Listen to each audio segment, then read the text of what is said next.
नमस्कार, मैं रवश कुमार। दोस्तों, दुनिया की सबसे बड़ी से बड़ी कोई खबर नहीं हो सकती। दोस्तों, अमेरिका ने ईरान के 3 परमाणु ठिकाने पर हमला कर दिया। मतलब कि 15 दिन से पहले अमेरिका ने ईरान युद्ध में शामिल हो गई है। हालांकि ट्रम्प ने इस ऐलान के बाद कहा कि हमें शांति को मौका देना चाहिए, मगर दोस्तों ईरान इससे बख्शने वाला नहीं। ईरान ने पहले ही चेतावनी दी थी, अमेरिका को कहा था कि अगर तुम युद्ध में शामिल होगे और अगर तुम्हारी बुरी नज़र डाली हमारे परमाणु ठिकाने पर तो तुम्हें का खामियाजा भुगतना पड़ेगा। इस वक्त की सबसे बड़ी खबर कोई नहीं हो सकती। आइए देखते हैं कि ट्रम्प ने प्रेस कॉन्फ्रेंस में चौंकाने वाला बयान दिया है। उससे पहले चैनल को आपने सब्सक्राइब नहीं किया तो चैनल को सब्सक्राइब कर लीजिए। दोस्तों, अमेरिका ने ईरान के 3 परमाणु ठिकानों पर हमला कर दिया, यानी कि 15 दिन पहले ही ईरान युद्ध में शामिल हो गया।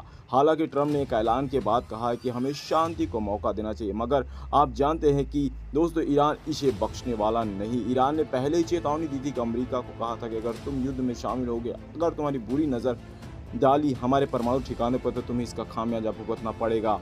मैं आपको बताना चाहता हूं कि आज सुबह अमेरिका के राष्ट्रपति डोनाल्ड ट्रम्प ने यह ऐलान किया है कि ईरान के 3 न्यूक्लियर ठिकानों पर फोर्डो, नताम और फहान पर उनका हमला सफलतापूर्वक पूरा हो गया। अब ईरान के एयर स्पेस से बाहर निकल चुके हैं। फोर्ड में जो मुख्य ठिकाना था उस पर बमों की बारिश की गई है। हमारे सारे फाइट जेट अब सुरक्षित तरीके से वापस लौट रहे हैं। हमारे सैनिकों को बधाई। दुनिया में कोई भी मिलिट्री ऐसा ऑन ऑपरेशन नहीं कर सकती थी अब तक। शांति का टाइप यूएस मिलिट्री ने 3 परमाणु सुविधाओं पर सटीक हमले किए जो कि ईरान के न्यूक्लियर कार्यक्रम से जुड़े थे। हर एक नाम वर्षों से दुनिया की नंबर 1 परमाणु बम की धी बना हुआ था। मैं बता सकता हूं कि हमले शानदार सैन्य सफलता से परमाणु समृद्धि सुविधा पूरी तरह से खत्म कर दी गई है। मध्य पूर्व की और शांति करनी चाहिए। अगर भविष्य में हमें हमले ज़्यादा बड़े और खतरनाक हुए तो विपत्ति होगी। 60 वर्ष अमेरिका के मौत, इजराइल की मौत, इजराइल को बात करते रहे, उन्होंने हमारे लोगों को मार डाला। रोनाइश बमों के हजारों लोग मर गए हैं। अरब और विश्व भर में सैकड़ों हजारों लोगों की हत्या उनके घोर नतीजा थी।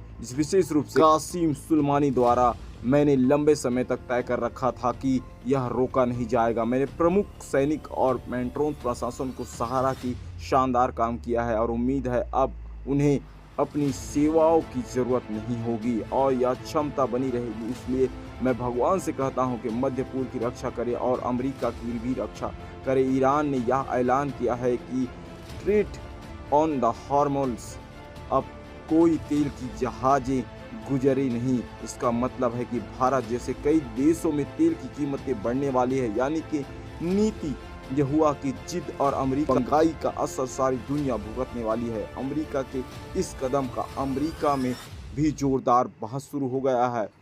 उनके न्यूज़ चैनल में कहा जा रहा है कि ट्रम्प ने अमेरिका को first pack America great organ कहते थे। उनकी रिपब्लिक्स पार्टी कई लोग कह रहे हैं कि हमें इस युद्ध में शामिल नहीं होना चाहिए, क्योंकि स्वाभाविक है कि अमेरिका इस युद्ध में शामिल होकर इन परमाणु ठिकानों पर हमला बोलकर नतीजा भोगेंगे, क्योंकि ईरान माफ़ नहीं करेगा। ईरान प्रतिक्रिया देगा और प्रतिक्रिया होगी खासकर मध्य पूर्व में मौजूद अमेरिका बेसों के जरिए, जिसकी सुरक्षा भी नहीं है। जब यह खबर सामने आई थी तो अल जज़ीरा ने यह कहा था 3 परमाणु सुविधाओं पर यूएस का हमला ईरान के लिए निर्णायक था। यह यतन अमेरिका सैनिक अभियान था। यह अमेरिका, इजराइल और विश्व के लिए ऐसी ऐतिहासिक क्षण था।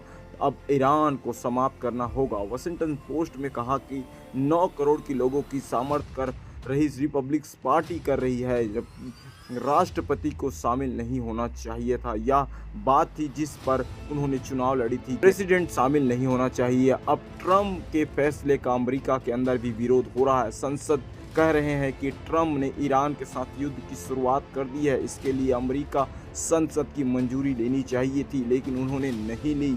यह संविधान के खिलाफ है।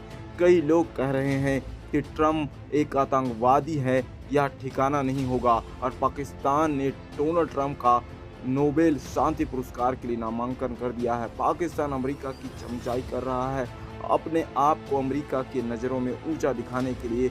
अब जब उन्हें 3 परमाणु ठिकानों पर हमला कर दिया है तो पाकिस्तान के लिए यह इस्लामिक वर्ल्ड और भाईचारे में शर्मिंदगी बन सकती है। इस बीच वॉल स्ट्रीट जर्नल ने बताया है कि ईरान के सुप्रीम लीडर खमेनी ने अपनी 3 उत्तराधिकारी के नाम तय कर दिए हैं और उन्हें 5 अहम कदम उठाए हैं। एक बंकर में रहकर निर्णय ले रहे हैं और इलेक्ट्रिशियन संचार बंद कर रखा है।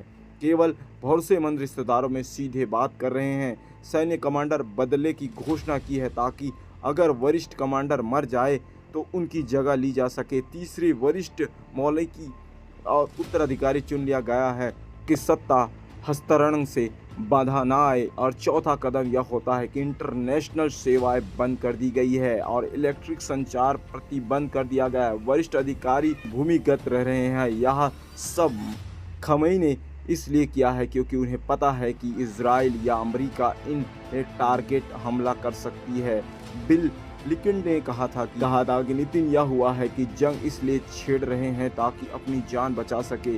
उनके खिलाफ भ्रष्टाचार का मामला और अमेरिका को इससे शामिल नहीं होना चाहिए था। ट्रंप ने नजरअंदाज कर दिया। दोस्तों, ट्रंप के इस कदम से दुनिया को खतरनाक मोड़ पर ला दिया है। इसके असर की कल्पना भी नहीं कर सकते, मगर मैं वादा संघर्ष की सारी खबरें आपके बीच लेकर आऊंगा, तो चैनल को सब्सक्राइब जरूर कीजिएगा।